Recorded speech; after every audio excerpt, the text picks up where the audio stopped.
Tonight is our October grief transformation group.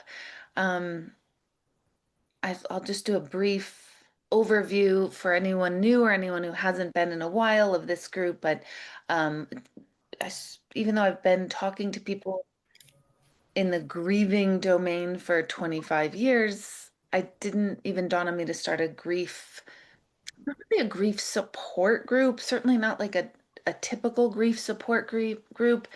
I call it the grief transformation because that is what I do feel grief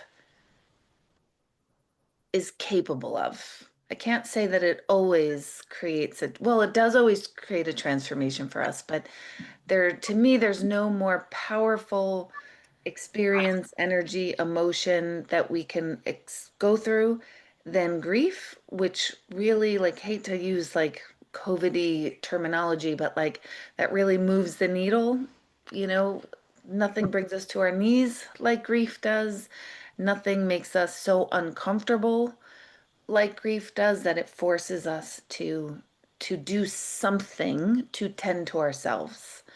Um, if we're fortunate enough to have the presence of mind to do something for ourselves, because grief also brings us so out of ourselves that we sometimes can't even bring ourselves to take care of ourselves. So the fact that you're here means that you've at some point already crossed that first huge hurdle of saying, okay, I got to do something. I got to do something. And we don't really know what that something is, right? Like there's no like, oh, start here for everybody. There just isn't that.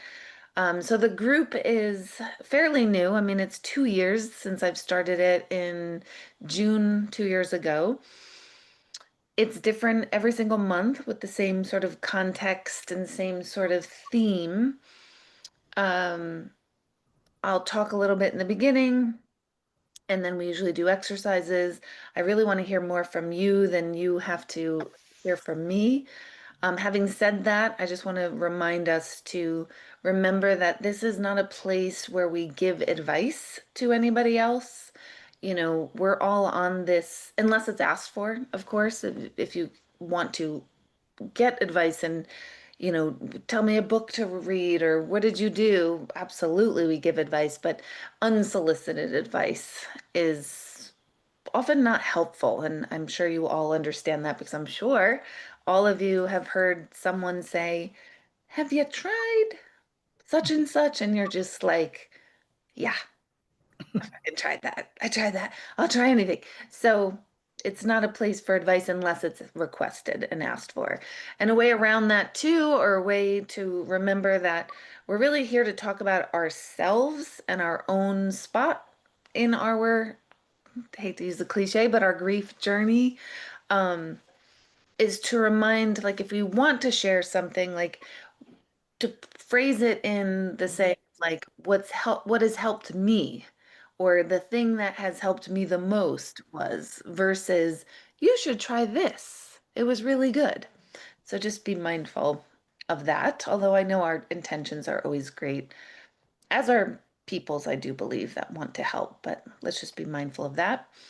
Um, This is also not specifically or exclusively a group for people who are grieving the death of a loved one, although that's largely what a lot of you come to this through me first because of my other work that I do. So, but it's not exclusive to that. You know, divorce causes incredible grief. Separations of any kind, family fallouts, losing a job, having illnesses that have rocked your world, having a significant other or a family member, a child, or a parent they have to take care of because of health issues. Like grief is a humongous topic. It tends to just be reserved, we think it is reserved mostly for grieving the death of a loved one. And of course, that's a big one, but it's not exclusive to that. So wherever you're at for whatever's going on for your life, it's an all-encompassing experience. Also, in the book I am writing, what I keep noticing about grief as I really dissect it and look at it and relook at it and listen to everyone else going through it, grief trips off I'm calling them micro griefs in our lives. So there's an experience in the book, I'm calling it the drop. The drop is this experience happens that levels you. Maybe it's the death of a loved one, maybe it's a divorce, maybe it's a health issue, all the things, you know yours. A big experience that happens that sort of it kind of like blows our psyche apart in a way. And then what that does is it trips off every micro grief. And a lot of times we're not even aware of this, but it trips off the micro griefs. Oh my God, the time I was made fun of in eighth grade, the time I got scared in the taxi. Like it trips off a lot of other griefs. And then it becomes this huge, unclear thing, which also then creates back again, like blowing up the psyche. So, whatever we're talking about tonight and going forward, let's just be mindful and aware within ourselves that it's not just that either. It's not just that thing. That was, there was an event that brought you to this group, and then there's all the other micro griefs in in our lives. Society right now, I mean, we're just micro grief after micro grief after micro grief that are adding up. So let's just be mindful of that within yourself, that you might not even pinpoint everything that's going on. All that conflicted feeling, sad about this, furious rage about that, you know, blind, like I don't really care, apathy about that. These are all the like secondary micro griefs. Does that make sense to everyone? So it's a lot. It's a lot. And before we go into tonight's work, um, we'll just center ourselves in in true grace. That word came up this week in meditation, but true grace for ourselves, compassion, grace. Sometimes it's really hard in grief to access love for self. So I would include that, but I'm aware of like it's a big ask to ask for love for ourselves through this period, but I think grace is a good neutral word to start. So if you want, you can close your eyes or just keep your eyes open if you prefer, and take a nice deep breath and really extend. And maybe you want to put your hand on your chest if that feels right. If it doesn't feel helpful, then don't. Really, really honor the human being that you are. This human being that was once a kid, and then that kid grew up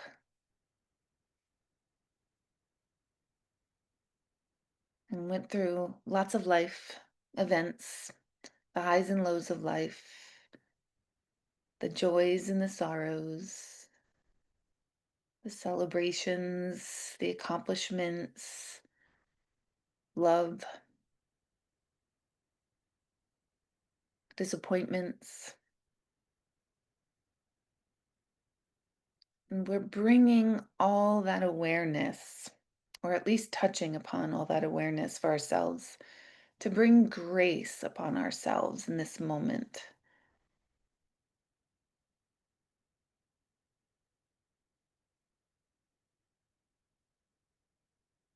Maybe even when you really think about all the things you've endured, the big and the little, maybe a little self-admiration, maybe a little, whew, wow.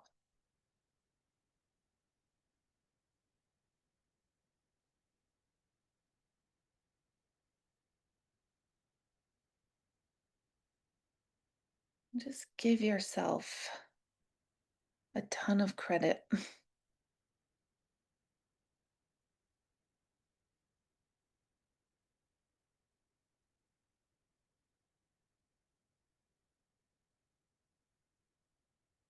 Let your shoulders sort of release any expectation on yourself. The expectation of how you wish you felt, or how you think you should feel, or what you wish happened or didn't happen, or how you wished you responded or reacted or didn't. Instead, extend grace or any other expression that is resonating to you right now.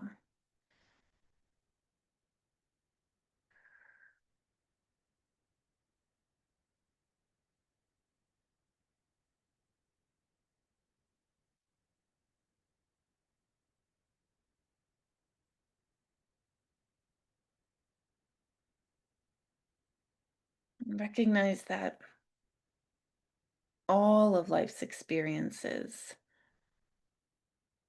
have been a lot.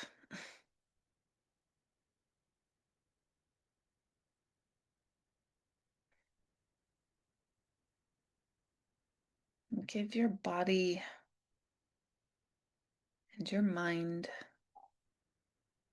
just peace with that awareness.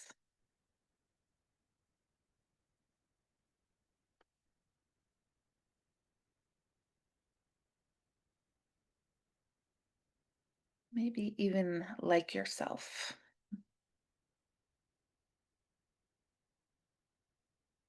even the parts that are less stellar.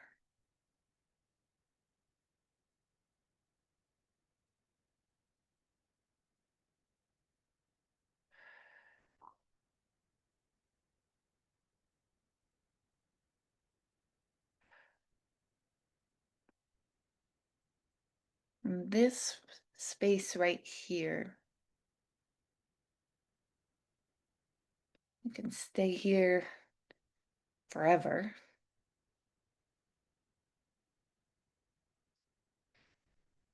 But this right here is the alchemy. This is the necessary piece.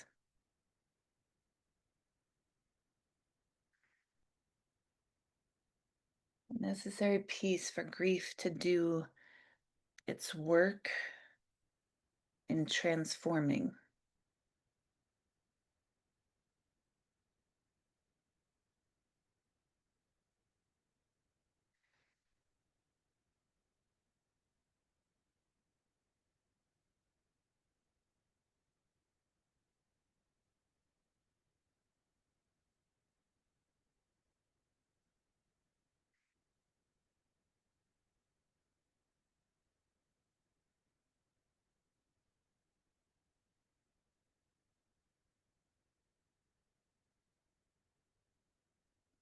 And then when you feel ready in this moment, and only when you feel ready, and not a split second before that,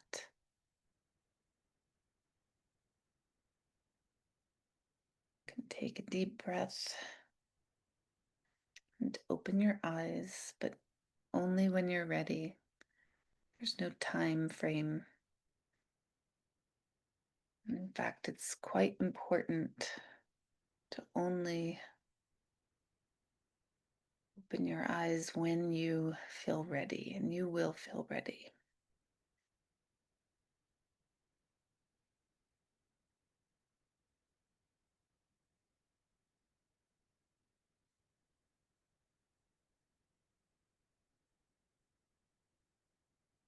Ready's a weird word.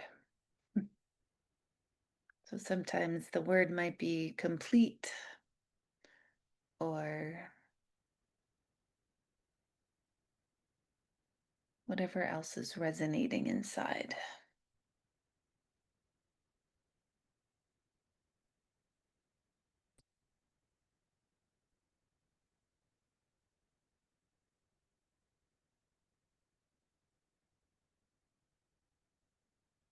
And you can keep yourself exactly as you are and only come back when you are ready. So I'll continue talking. Don't let that mean that you feel rushed. Grief and grace, those are the grace is that alchemy. It's the thing that we tend not to pause to get in touch with. And if we can't pause to get in touch with, it's kind of like, it's kind of similar to if you had like a big blister on your foot and you know the blister is there and you know a band-aid would help it, but you run out the door, you put shoes on, you just ignore the blister and you think it's going to be fine. It's not going to be fine, as we learn with the blister. So grief without grace is like running into a problem or running into more of the worst without actually handling the issue. So it's pausing, stillness, slowness, honoring. And these are things that our culture doesn't really support. It just does not support it. And so what do we do then? We have to take it in our own hands. We have to slow ourselves down in moments that we can, so that we can be slow enough to extend the grace. How many of you like felt yourself in that brief exercise? What I mean by felt yourself is I almost want to use the word awe of yourself. The holy shit, that was a lot of life.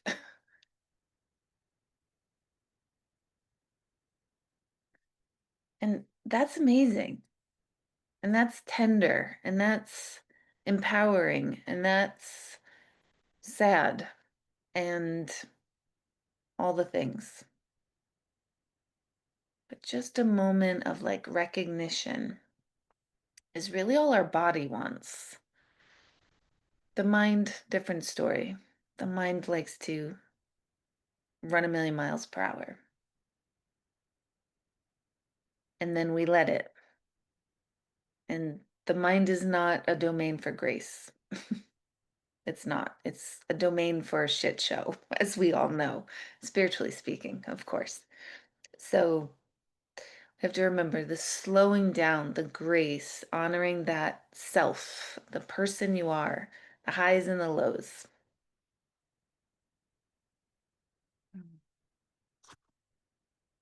And with that, I have 3 questions prepared. I could think of 35,000 more, but this was the direction for I lead all my groups with guidance, right? Like I can plan something and then all of a sudden in it something else shows up and I will always go with where my guidance goes. But in the preparation, I came up with 3 questions for tonight. Maybe we'll get to all 3, maybe we won't. Maybe I'll change one midway. I'll let you know if I do, just for curiosity's sake. But the first question is what what do you wish And I underlined wish because that's a big word. Wish in this question. What do you wish? What do you desire? What do you want? Wish felt like it resonated the most, but what do you wish people knew about your grief and your grieving? And you can take that from any angle, from maybe you're in a quote unquote good place in a grief journey. So you could maybe talk about where you're at now. Maybe you were in a good place and then, like life, we revisit things and things come up. It's that ebb and flow. Just whatever comes to mind. What do you wish people knew about your grief or your grieving? And you can journal this, or well, I'll give you a few minutes to journal it because it's always helpful to go back to notes. Um, and then we'll share a little bit.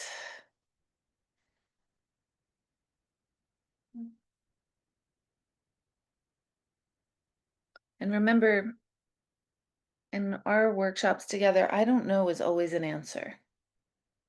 I don't know what I wish people knew. That's an answer.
And just take another maybe 30 seconds or so with that question.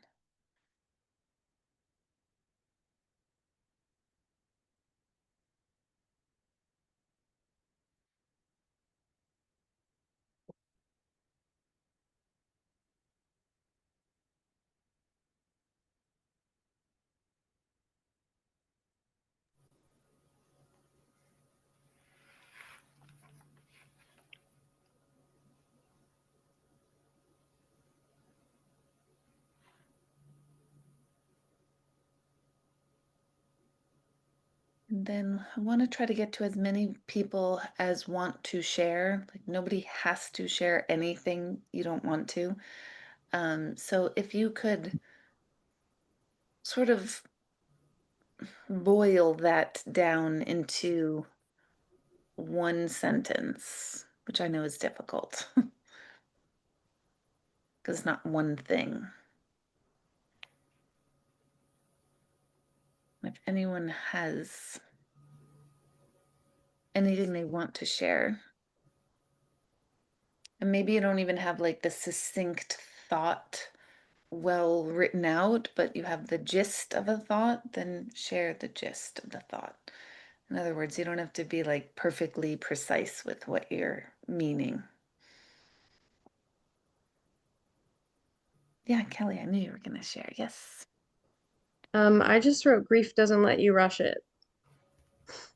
Um, I guess just like it takes the time it takes. Today's also the 18-year anniversary of my dad. Wow. And about 40 minutes before I got on, I think I had asked you to write when you were doing one of your meditations to send light to my uncle. Mm-hmm. And about 40 minutes before I got on tonight, I found out that he Oh, on the same day and on wow. my dad's side, and he was my godfather. So I'm just a little numb right now. Wow. But perfect timing to be here. So Yay, universe. Yay, universe. Perfect the time. only thing I can say as far as grace and being thankful and finding something in this for myself for tonight was, well, at least I only have to grieve those two people on the same day. I don't have to like split up the dates to be sad. So thanks for that, I guess. I don't know. What's your uncle's first name again? Michael. Uncle Michael. Thank you, Uncle Michael. Yeah. My goodness. Wow. That's wild. I'm always intrigued with that too, with family members who pass on the same day or pass and birthdays are in I'm always amazed at the dates when that happens. Ooh, anyone else?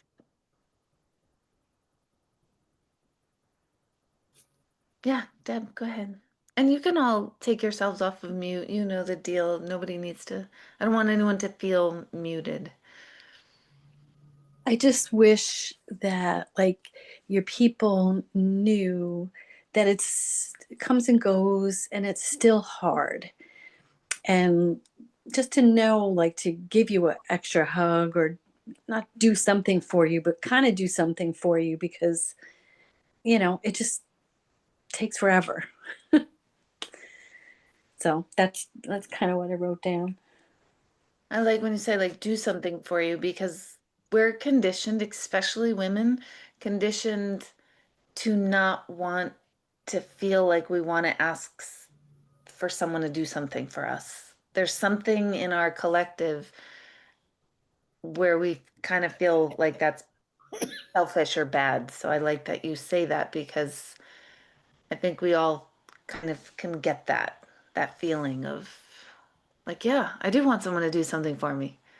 Like, when do we really get to say that? Grieving or not grieving? Yeah.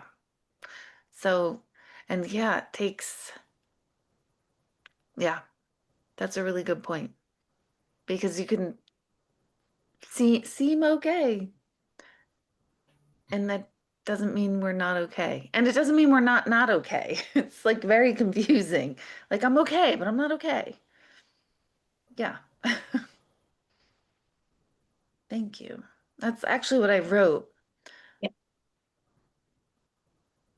that I liked to be asked by people who are genuinely curious and care, like how I'm doing. Like genuine, not the frivolous, the usual like Yeah. things we do. I just had a girlfriend known forever, and she wrote me something nice, like about things that I'm doing, and She knows a lot of my history, and she just wrote, "Everything seems great, but how are you really doing?" And I was like, God, I love that. Yeah, Love that's that. nice. Yeah. So, so Yeah. thank you for that, Deb. Go ahead, Kara. No, I was just gonna say something similar. What I wish is that, um, to let them know that for them to know that I'm still grieving, that it still feels fresh to me, like it happened yesterday, and that I still feel lost and broken.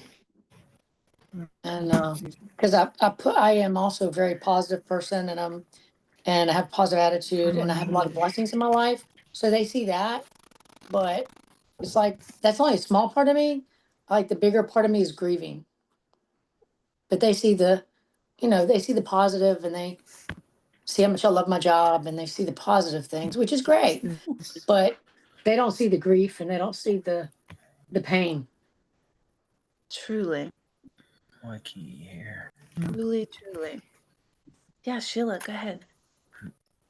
So Go ahead. my grief is a little different. I didn't have an incident of something happening.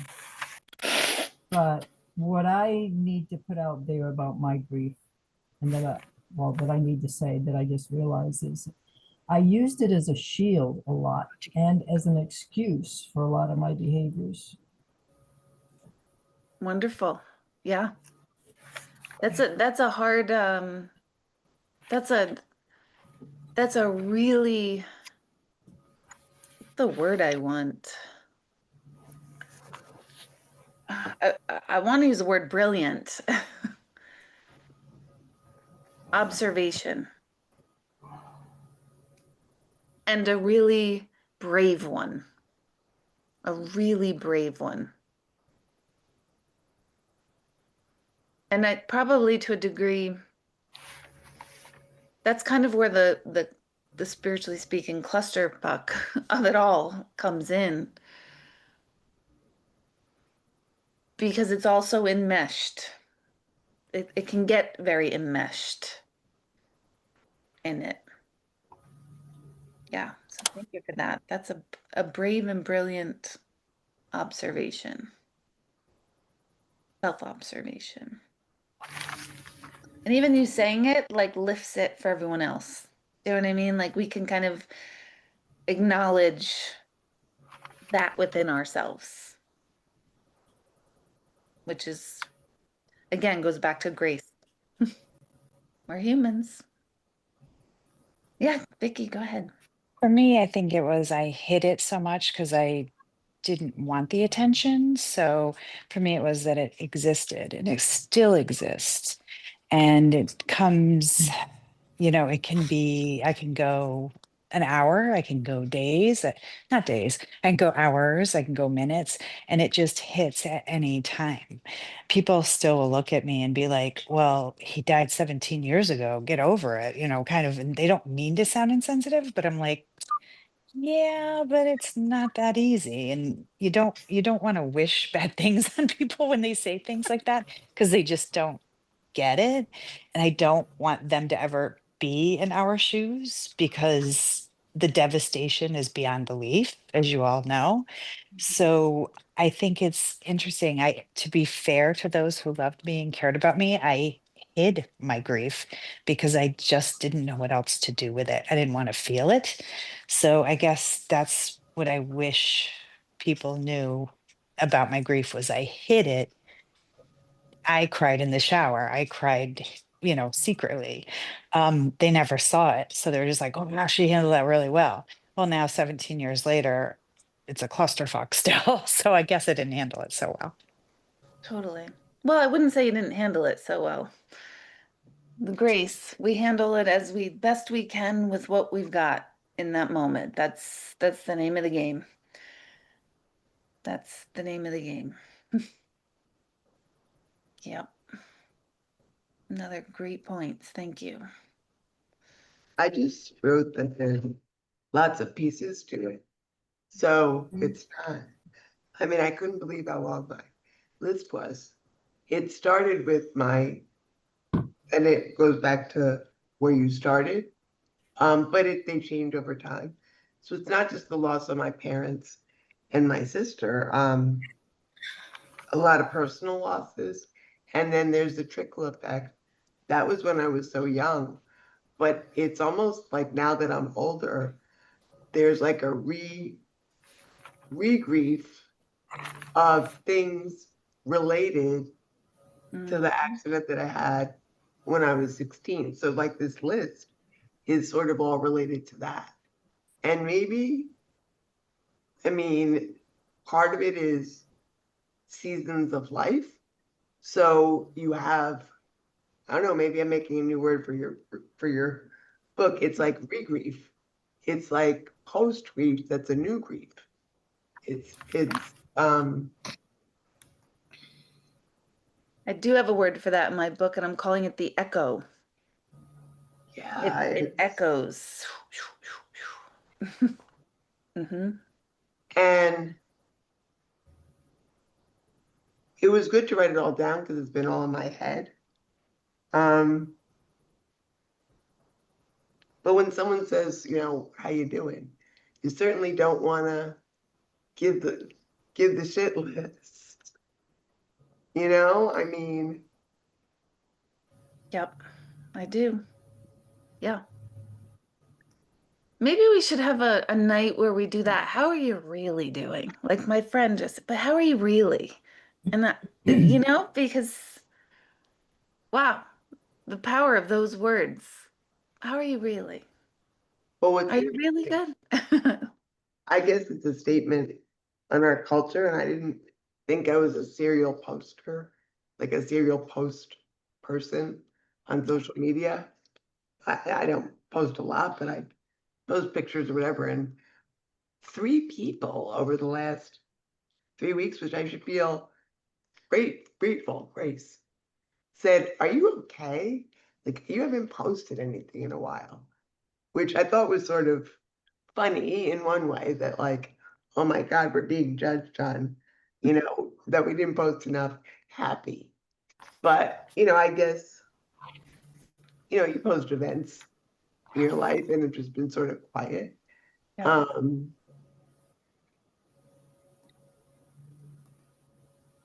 For Yeah. Kelly. Yeah. Anyway, I don't know if people have felt like that. Like that was very nice, and it was nice to know that so people notice, Mm-hmm. right? But it's also a reminder, like, yeah, I haven't, because I'm not feeling it, you know. Yep. But and I said thank you, and just haven't been myself. Network bandwidth. Mhm. I don't know. Question. Yeah, go ahead, Suzanne. It's kind of just what Cherry said, but how do you deal with like a lot like for me when grief hit, it just made me really, really scared for anticipatory grief and kind of like, oh my gosh, I don't want to ever feel this again. So I don't want to get in a position where I'm close to anyone, or I hope that I go before they do because I do not ever want to do this again. And I don't know how, you know, you just feel kind of stuck, but I don't know how you deal with that. How like personally, Or literally. yeah, just like how you just move on to not being so scared. You know it's going to happen again, but you don't want it to happen again. How you deal with just living, just knowing that it's just so hard. Yeah. Well, I don't know if there's an answer to that on like a stock answer, like a step one answer. I think it depends. It just depends. I mean, I do joke, just me personally, literally me personally, and I'm generically too, but on the unconscious level, we are all bracing ourselves from feeling deep pain almost all the time. And it's our unconscious habits that we're using to brace ourselves for those things. Like, I know in my story, and I didn't realize this at the time, of course, but it was years and years later that, like, I stayed away from certain relationships that I knew that I would like love that person, because I'm like, I'm not gonna do that again. I'm not gonna love someone and let them go and leave me.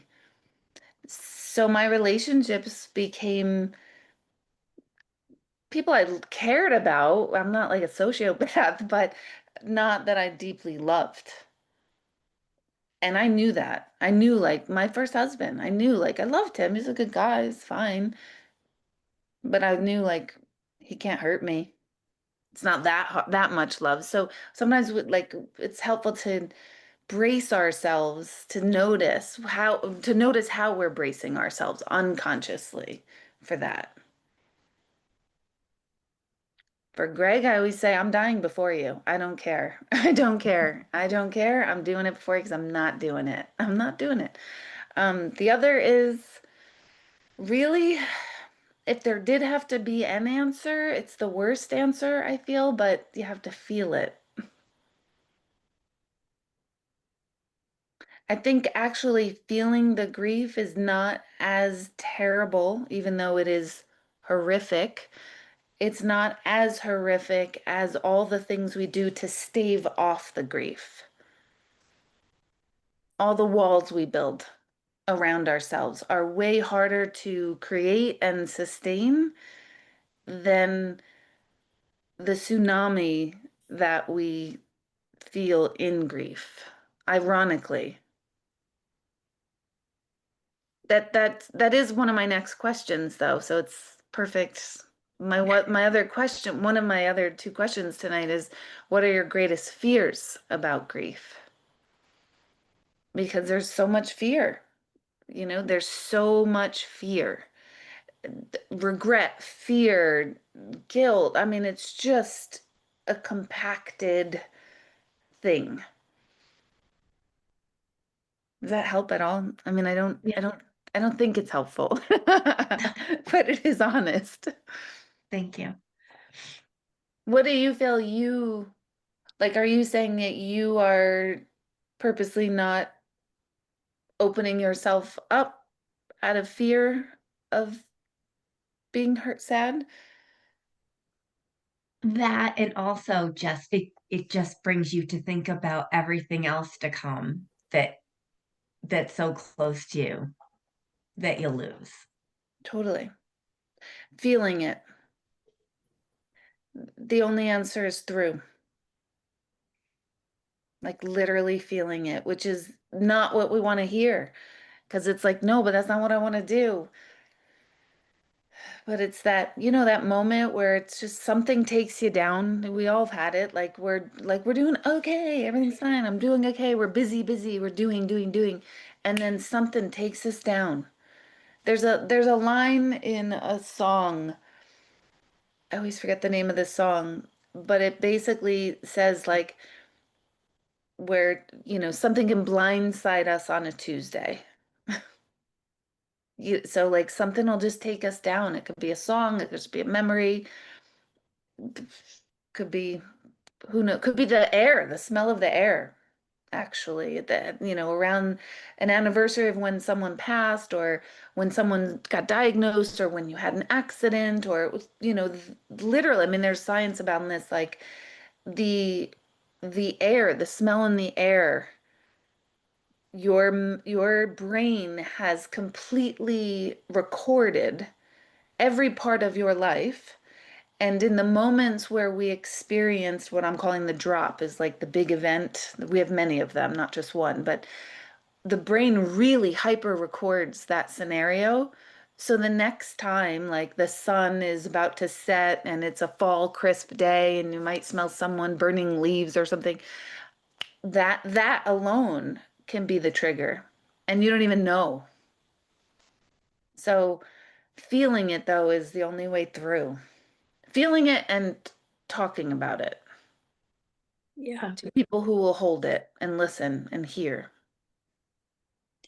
I don't always follow the saying that my hospice therapist gave me, and I can't read it right now. I have it on a plaque because I have to, look at it. Is I have to remind myself how lucky I am that I had people in my life that I miss this much. So I had them for so many years, which is kind of lucky. And you don't always think that way because you're sad. Yeah. Yeah, that's a hard one. That's a real hard, it's a hard one only because I know myself. Like I know that I didn't know, but now I know that I would build a wall. So I love to think I'd be fine without them. I wish I never met them so then I wasn't sad. I know Yeah. my brain could go there, which Yeah. is nuts. Like it doesn't make sense, but I know I could trick myself into thinking that's not true. Do you know what I mean? Hmm. Yeah. Go ahead, Sheila. I wasn't going to say this, but since she brought it up, I often feel jealous of everyone because I have never had anybody die that I cared about that even upset me. Yep. And I often think about how lucky people are that they're able to have those connections that I've never been able to have. Amazing. Yep. That's another fresh perspective. Yep. And going back to kind of what Vicky said before, like it's 17 years, grief finds you. It'll find you. We will do all the things and right after, especially like after any experience, after any drop, um, we're in go mode. We're in survival mode. So we really leave our bodies. Like we're just in go mode and "Oh, I'm okay." That's why I always say the first year after someone dies is like a blur because you're just like in go mode and it's not even real. Like it's real, but it's not even real yet. Like it feels like a dream. And it'll catch up. I mean, I remember at 19 years old feeling completely devastated by my brother's death when I was 3 that I don't even remember. And I remember like, what the fuck is wrong with me? Like I'm an idiot. I thought I was an idiot. But now I know better. I didn't know better at the time. So it'll find you. It will find you. And I don't mean that in a scary way. I mean that in a, yeah, that's normal. That's what happens because the body's holding on to it and it wants to feel it. The body wants to feel it to move it, which is the transformation piece that I talk about. It's the movement of it. Does that make sense to everyone? Does anyone else want to? Yeah, go ahead, Jen.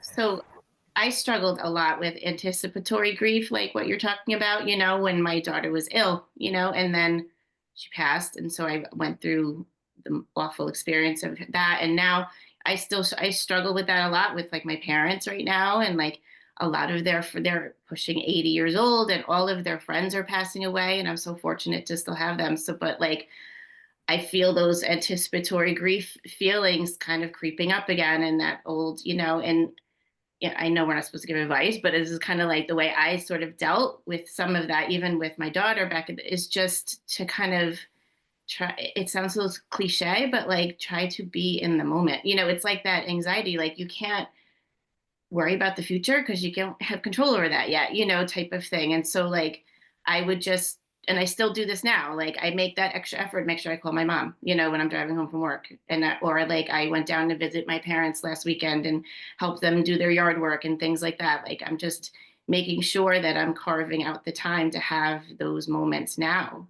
I don't know if that's helpful, but that's how I deal with anticipatory grief. That's how I dealt with things even when my daughter was sick, like I would, okay, she might have to go, but she's not gone yet. So I have to be in the moment with her right now, and so that's what I do. So Thank you, Jen. that's helpful. But Totally perfect. yeah. Yeah, go ahead, Vicky. No, I wish I could say I was doing the same thing Jen's doing. I'm doing the opposite. I'm stepping back. As our parents age, my dad passed 3 years ago, and it was a shock. It was COVID, it was quick. And so I have my mother, who I'm not as close to, but I find myself in her life every day, helping, taking care of her. And I'm doing the things I have to do because I love her and because it's the right thing to do. But I notice I don't hug her as frequently, and I'm sure she'd love it. And I'm not doing it to be mean, I'm doing it to not hurt me. And I feel really selfish, and I'm embarrassed to admit it, but it's the truth. I just can't keep taking more pain. So if I step back a little, maybe in my messed up head, it won't be so hard. Now, I already know this isn't the truth because when my husband had cancer, slowly watching him, you know, get worse and worse. I tried it and realized, well, that didn't work and he needed me more. So I was able to flip the switch, not totally, but flip it better. But with her, I do, I feel guilty because I know, well, she would suck the life from me, but that's another story for another day. But I know she'd want a lot more, but I really, try to give her what I can. But as I walk out, I'm like, yeah, I just, I can't do it. She turned 80 and I'm just like, I joke with my friends. I'm like, "Oh, yeah, she's probably gonna outlive me the way things are going, the way my life is." But I do that, I think, just to again make it a laugh because as much as a headache, and she hasn't been the mother I would have wanted, I still don't want her to go, if that makes sense. Mhm. Yeah. Yeah, it's a totally different dynamic there. It was, you were always the parentified child. So when you're the parentified child, oh my God, it's like, whew, is this person ever gonna go? And that's not callous and mean. It's a lifetime of exhaustion when of no break. There's never been a time you didn't take care of her. So now it's sort of like, are you kidding me? I've got to keep doing this. So it's a different, it depends on where we're at with our history. And that's the other reason why grief is such a tricky topic because we have different conditioning. We have different histories. We have different scenarios. And there's literally, not to sound cliche, but there's no two deaths and dying or no two griefs that are the same. They're like snowflakes in fingerprints. They're unique to literally every single person. And that's that coming back to that grace of like, we've got to give ourselves grace because not everyone's going to understand all of our things. They can't. They totally 100% can't because it's not universal. The pain is universal, but what we do and why and all of that, that's just not universal. So it's so tricky. It really is a tricky thing. And no one's right or wrong. It would be nicer if people were right or wrong about it because then we would have a definitive path. But because there's no right or wrong in it, it's a landmine. It's a potential landmine. And I still do stand by this, and I know I annoy myself. I mean, it's the foundation of my entire life is grief. Like I it is the foundation of who I am and what I believe in and what I talk about and my obsession and passion. And I still get annoyed when I hear myself say this. So I want to preface that I still say it's the most incredible vehicle for personal transformation that we have as humans. That's kind of like the double-edged sword to it. Nothing is going to make you evolve and move and get strong and inner strength and find yourself and look at yourself and correct your way of authentic living than grief. Nothing will. Not love, not fear, not anger, not joy, not gratitude. This is the thing that I always say, and I don't know if I probably have said it in here, but grief to me is like coal. It's dark, it's sooty. You touch it, it gets all over everything. It hard. it doesn't look like there's anything of value in it. And yet, under the right conditions, grief, like coal, like if we put coal in a fire, we can fuel a train. We can heat a city. So, under the right conditions, we can transform and transmute that sticky black yuckness. That I will probably put on my tombstone. That I'm not going to have because I'll be cremated. But like, that is, and I say that, know it with the fiber of my being, and I know that's annoying to hear. It doesn't make sense. It sounds super annoying. So I don't mean to be like, yay, oh, good. I'm so glad my suffering is going to be good. I don't mean it like that at all. It's just,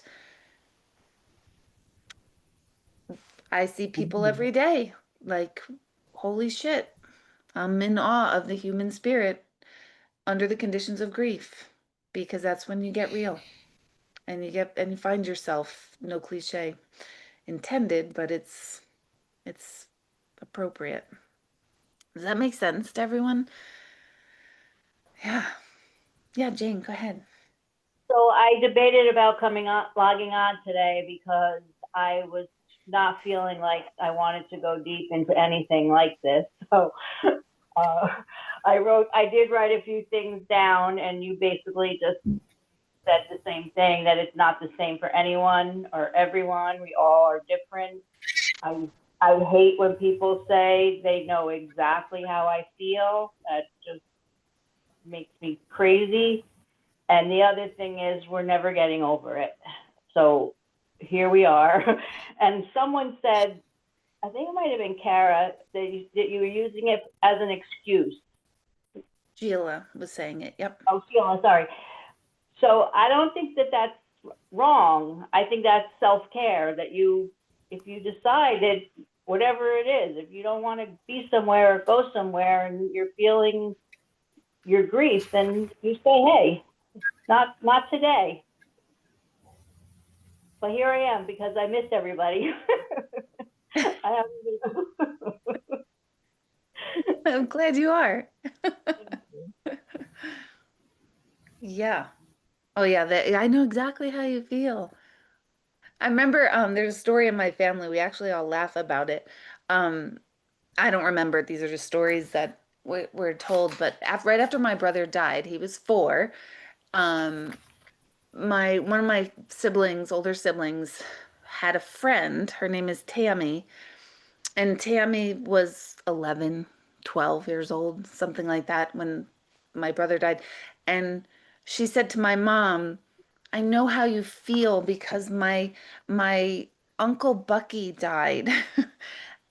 He was really old and I don't know him, but I know how you feel.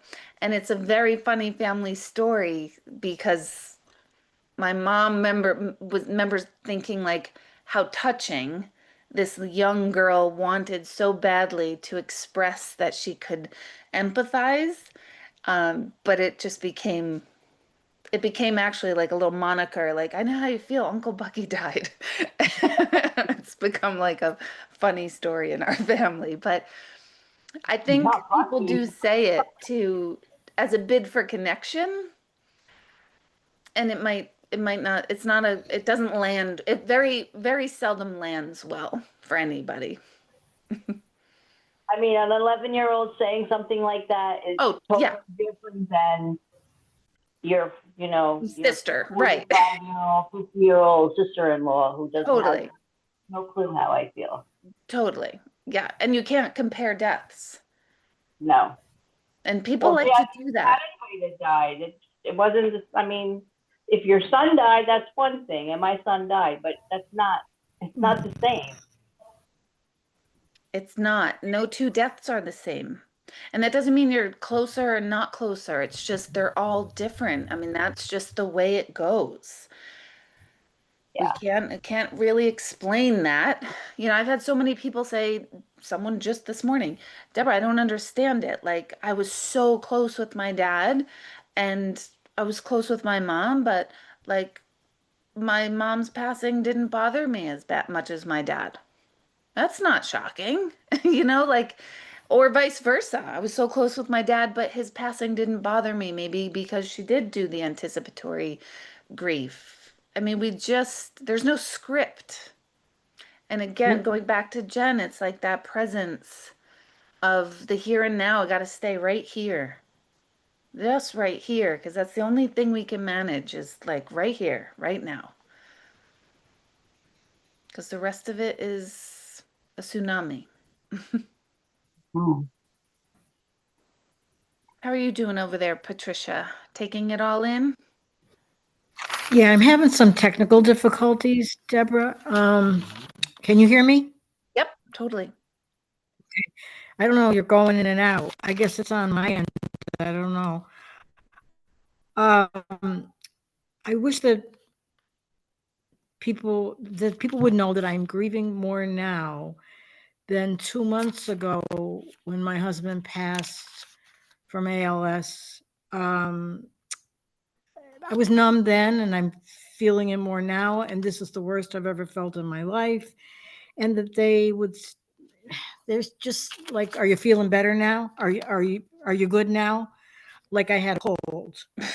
Yeah, Yeah. it's insane. Oh, it's good that you're doing good. Oh, talk about wanting to go Yeah. postal. Yeah, yeah, Yeah. no, it's Yeah.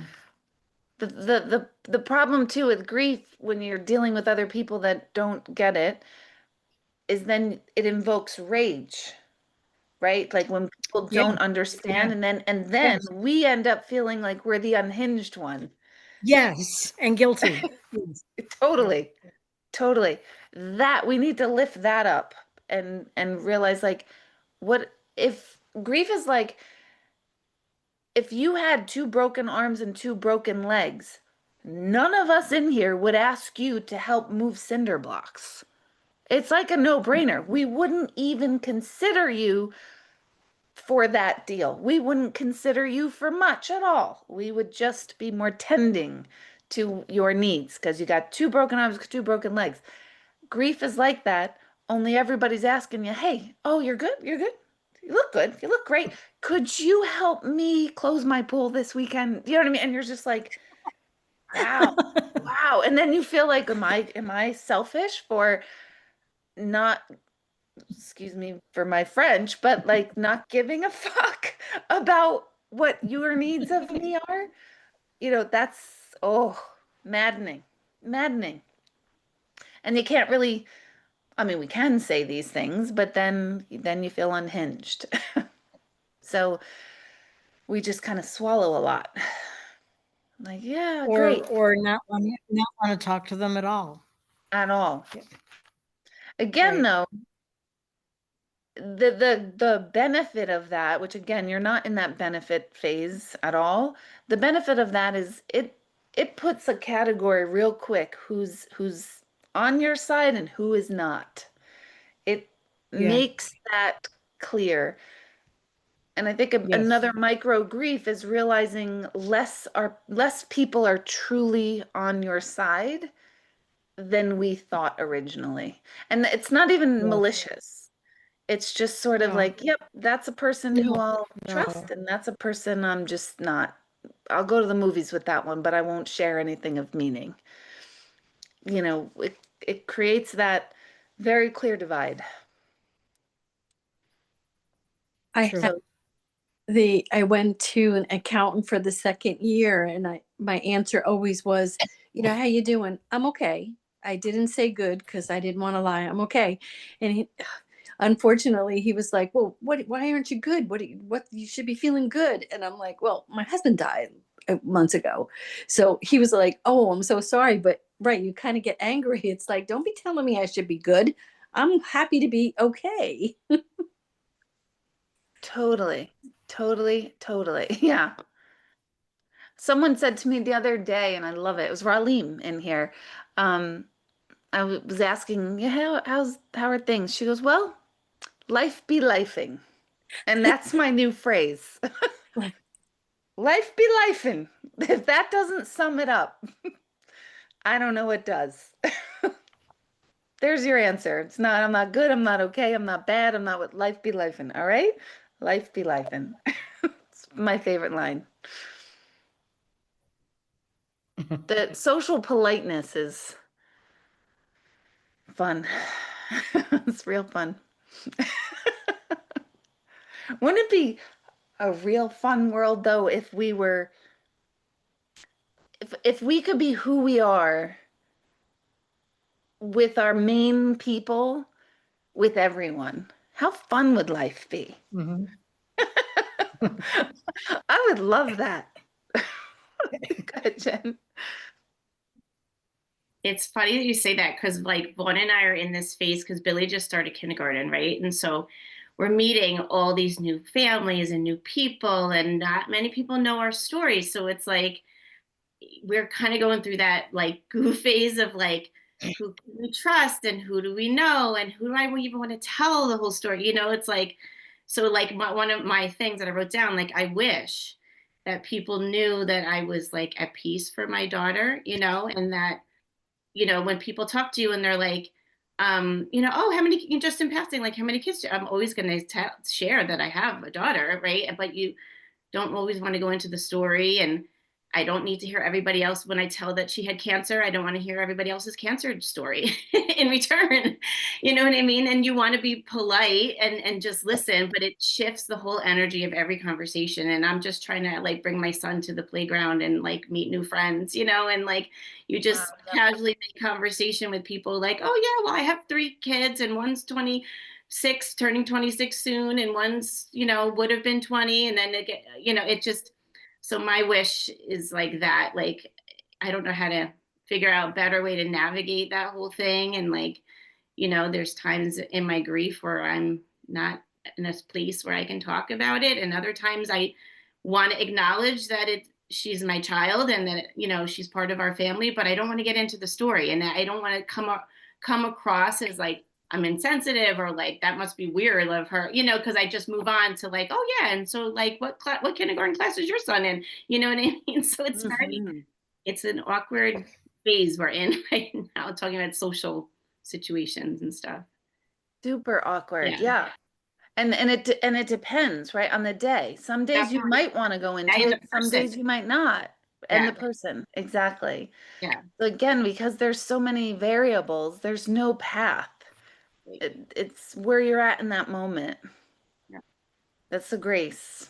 Coming back to the grace of the moment of like, I don't know where I'm at with this in this moment. Oof. And allowing ourselves to not even know. I don't know where I'm at with it. Or I'm unhinged, or I'm completely devastated, or I'm in fill in the blank, just wherever you're at. And then in an hour, that might be totally different. And then you meet somebody else, and then there it is again. I mean, it's just so many things.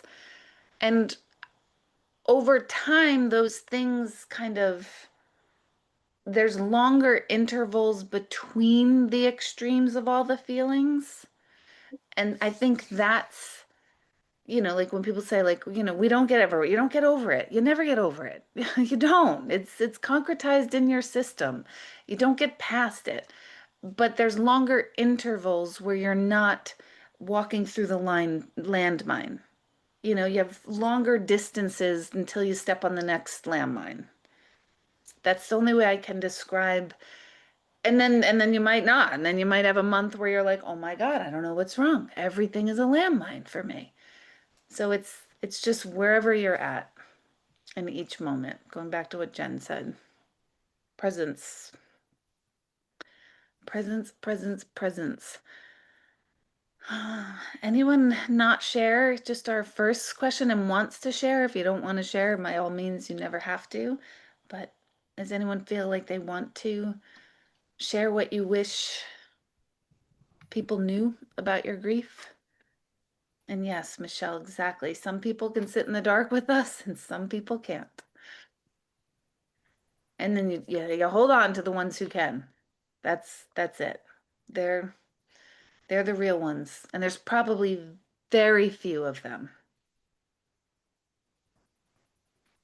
Although we've got a nice tribe, so that's nice.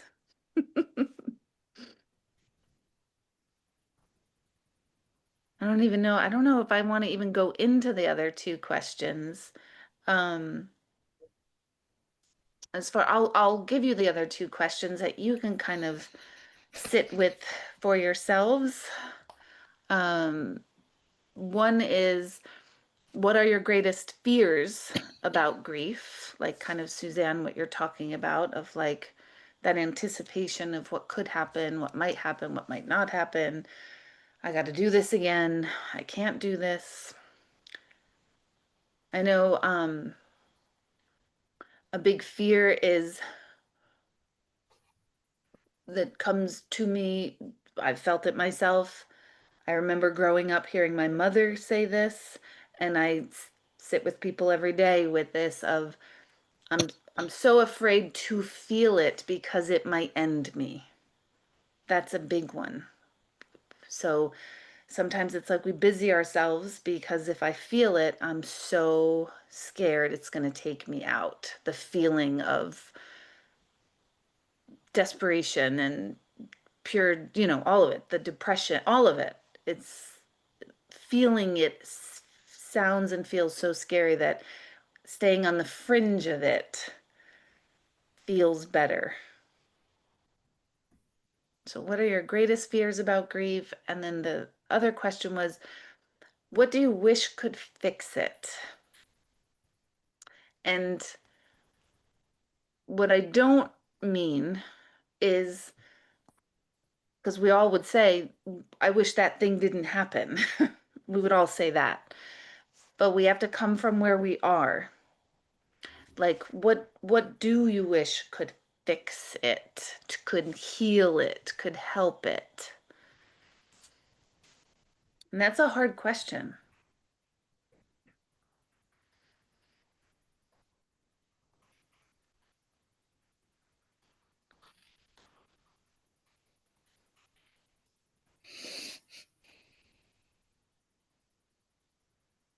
Maybe we'll talk a little bit, like we have about 15 minutes left-ish of time together, but that might be a good one. What do you wish could fix it? And what I came up with was, well, let me give you time.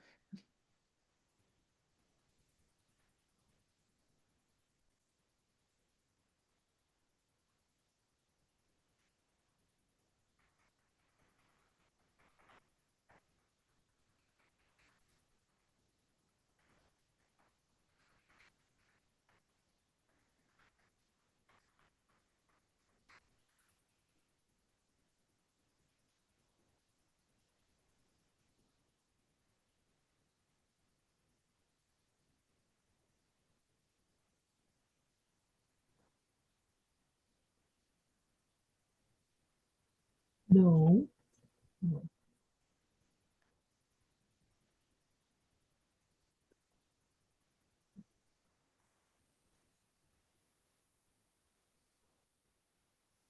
Does anyone have anything they want to share on this one? Yeah, go ahead, Jen. For me, instantly it was, and I think it's just because of my belief system and having worked with you and everything that I've gone down the rabbit holes with and understanding all this stuff is like, I just wish, I think what would fix it kind of for me was just to see her, just to see what she looks like now, what's she doing, just like a check-in, like, like, you know what I mean? For me, like, I know she's okay. I believe that, you know what I mean? I just don't see her. And for me, just to like be able to see her and just see what she looks like as a 20-year-old person in heaven and what she's doing right now. And like, that would make it a little better for me, I think, to just have like a check-in that would fix it. I'm gonna hold that vision for you. Like, hold that vision so that comes to be. Thank you. That's beautiful. Anyone else? I have a little bit of guilt that in this around this question is that like, well, I've been thinking tonight just kind of about the echo, or like what I was thinking in my head of like compounded grief. Like I lost my mom 3 years ago, and then this past year, for those of you who don't know me, I made this huge life move to start again in a new relationship. And I thought it was my happily ever after, and it wasn't. So I have a lot of grief about losing that and what I thought it was going to be. And but it's connected to me because it's the idea of like that, this unconditional love that I had from my mom, that like I thought I was getting that type of love, and I didn't. But so I'm just enough outside it that I can laugh about it now. But but I have an 11-year-old son who is my soul. I wish that his love could fix this, because I know that this grief or this pain, because I know that he loves me in that special unconditional way, but it's separate for me, that it doesn't, that love can't fix the hurt of the other love. Probably, Jen, similar to how your little, again, shouldn't be suggesting, but your little boy's love can't fix Emma. So that makes me feel guilty, but I guess it's just kind of what it is, and it's kind of the advice is probably be in the moment, but for me it's two separate things. It's such a great observation, awareness, and truth. And yeah, like that would be amazing. But they are two separate things. Yeah. And how does it, I know this sounds like a silly question, but how does it feel to express that? It feels cathartic. It feels really good, and I think only recently I've come to connect the two through meditate. I remember in a meditation a few weeks ago, and had been kind of pondering it, and I think that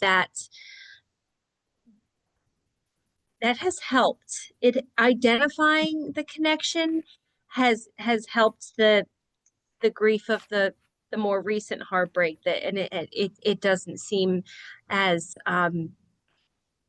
it's lighter. Mm-hmm. It's less of a load to carry. And the grief of my mom, I'm kind of almost proud to carry because there's so much more love associated with it. But the other one, I'd like to let go of that. I don't need to carry that with me as like a badge of honor the way that I do with my mom. Mm-hmm. But saying it out loud is liberating. Yeah, I say that because it's so important. It was so liberating to hear someone else say that. So just to hear other people like put a voice to it, it's like, oh my God, yeah, yeah, okay. And maybe if it's not now liberating, when we get to that point, we'll remember Michelle's words or Sheila's words or all of our words in here that we've shared and go, oh my gosh, I know what Michelle meant now. Oh my God, I totally do that thing Sheila said. And oh my God, Vicky, when she said that thing, like that's what helps when we talk about these things. We might not be there now or understand that now, or we might never, but if we do, hearing someone else say it helps lift it for ourselves at some point. At least to know that, oh my God, I'm not crazy. I'm not the only one. It's the old like fourth grade. You think you're the only one that, doesn't like their new shoes and think, you know what I mean? Whatever the things are that we used to think. We thought we're the only one.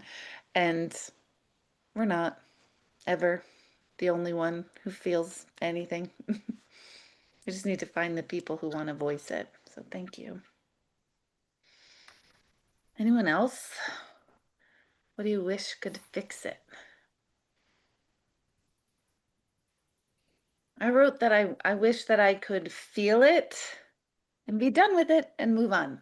Like I wish it didn't have to like I feel it and then you're good and then it's like there it is again. There it is again. Damn. So I wish it was like a one and done. Where we could bury our heads in the sand for a good month, feel it all and move on. That's what my wish is, that I wish was the fix. Anyone else? It's a good question to think about. Also, because I do feel like our response to this one, I suspect, will help us find some peace in the fix we wish for. Even if it's like, I wish I could see her again, where that sounds impossible. I know that's not impossible. In physical form, well, I won't even say that's impossible in physical form, actually. I was going to say that, but no. So it might, yeah, we're open to anything, exactly. But my suspicion on this, as we kind of lean into what do we wish could fix it, as our psyche comes up with something, that something will be recognizable because now we've conditioned our minds to start looking for it. Does that make sense? It's kind of like when the power of signs. When we feel something is a sign or we're told something is a sign, then we start conditioning our brains to see it. So it's kind of the same thing. Does that make sense to everyone? Signs are, we're not tricking ourselves to see a sign, but we are conditioning our mind to be aware of, oh, that's a way of communication. Whereas before I thought it was just a ladybug, you know, or whatever the thing is. But now it's like, oh, that's a wink, that's a sign, that's a mode of communication. And then we condition ourselves to start noticing those feelings and those things more. Same with this. Yeah, Vig. Oh my God, I just called you Vig. Oh, wow. There's a sign for you. Everybody did that all the time, but I'm just saying, I saw a ladybug this morning. Oh, see? It was And Vig. I was taking out the recycling, and there was this beautiful little ladybug on top of the recycling bin. So I was very careful and gentle when I lifted the lid, and she didn't move. And I set her back. I set it back down and put the trash in, and there's a little ladybug. Wow, there's your wink. And well, and then you call me Vig, so yeah, there's a Yeah. double wink. Yes. For sure. Yep. Yep. Goodness. Anyone have anything else to share? If you feel incomplete, I'd rather you share than log off feeling incomplete. I'm notorious for that. I'm actually, when I'm a participant in a workshop, I'm really shy and I don't speak at all. And people don't believe that, but I don't. I'm just like, I'm good. I'm just taking it all in. Um, but I almost always wish I shared later. So that's why I say that. Like, I want you to feel complete if there's something that you wish you would contribute.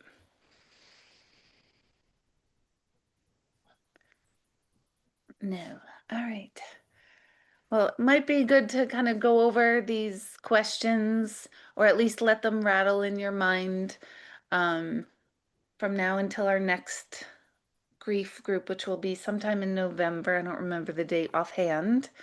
Um, Next Thursday, so a week from tonight, is an online gallery for members. So if you're a member, then we'll be on Zoom next week at this time. And then, of course, meditation this Sunday. Um, it's still on for this Sunday. Whether how I present it and how I do it, I don't know. But the Airbnb that I'm staying at says they have the most powerful Wi-Fi you can get. So on Saturday, I'll be there. I will test it, and that's when I'll really know if it really truly is powerful enough. And if it's not, then I will send an email out Sunday morning sometime. So as of right now, meditation is on schedule. Maybe I'll even get, oh no, she's going to do dinner. I was going to say, maybe I'll get Lori from Mystica to do the meditation with me for everybody because I'm going to be with Lori.